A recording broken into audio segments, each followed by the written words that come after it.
বন্ধুরা, তপন লাইফস্টাইলে সবাইকে স্বাগত জানাই।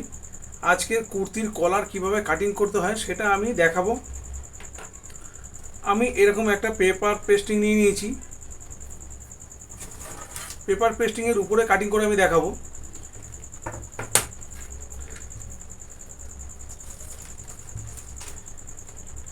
এটা দু ভাঁজে আছে। যখন কলার কাটিং করতে হয় কলার পেস্টিং নিয়ে নিতে হবে। এইভাবে কলার পেস্টিংটাকে দু ভাঁজ করতে হবে। দু ভাঁজ করে উপর থেকে আমি 4.5 ইঞ্চি নিচে একটা দাগ দেব।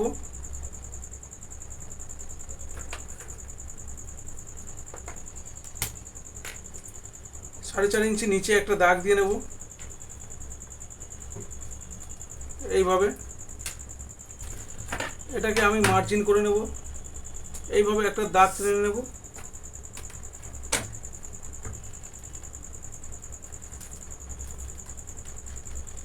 এই নিচ থেকে 3 ইঞ্চি উপরে একটা আমি দাগ টেনে নেব।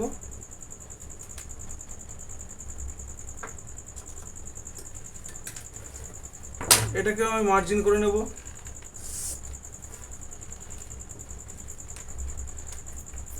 আমার যেরকম প্রয়োজন সেরকম একটা আমি 6.5 নিয়ে নিচ্ছি একটা রাউন্ড কলার কাটার জন্য। 6.5 একটা মার্জিন করে নিলাম। এটাকেও আমি দাগ টেনে নিলাম। এই উপরে একটা 2.5 সুতো উপরে একটা মার্জিন করে নেব। এরকম 3 ইঞ্চির উপরে 2.5 ইঞ্চিতে একটা 2.5 সুতোতে একটা মার্জিন করে নেব।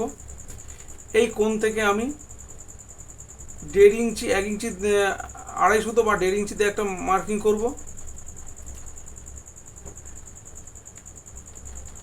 3 ইঞ্চিতে এখান থেকে 3 ইঞ্চিতে একটা মার্কিং করব। করে এই কোণ বরাবর এইভাবে রাউন্ড করে আমি এইটার সাথে মিলিয়ে দেব।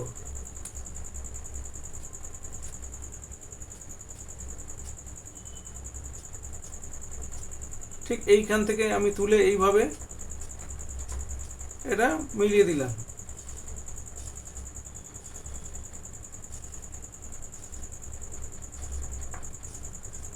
এই মিলিয়ে দিলাম। এবার আমি 7 সুতোরও কলার করতে পারি, 1 ইঞ্চিরও কলার করতে পারি। রাউন্ড কলার 1 ইঞ্চির বেশিটা ভালো লাগবে না, আমি 1 ইঞ্চিতেই দিলাম।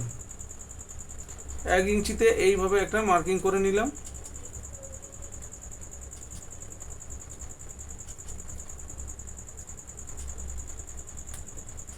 এইভাবে ধরে ফিতে ধরে ধরে 1 ইঞ্চিতে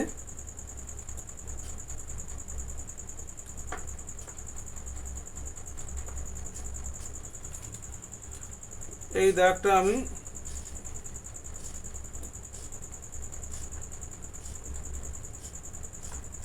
মিলিয়ে নিলাম। এই কর্নারটা ঠিক এইভাবে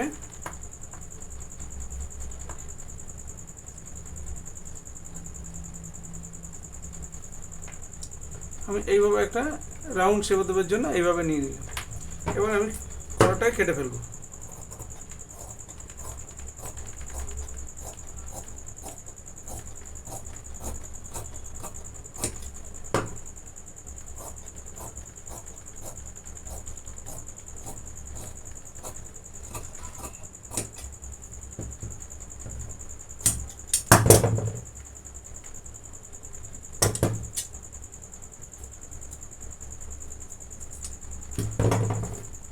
দেখুন আমার কলারটা কাটিং হয়ে গেছে। এবার আপনাদের যেরকম কলার, এই কলারে মাপ হবে এখান থেকে এইভাবে ফিতে ধরবেন। এইভাবে আমি ফিতে ধরবো।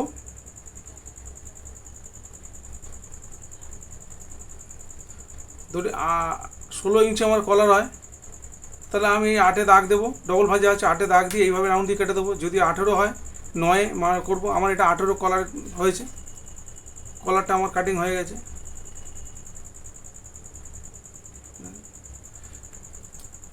কি সুন্দর একটা কলার কাটিং হয়ে গেল।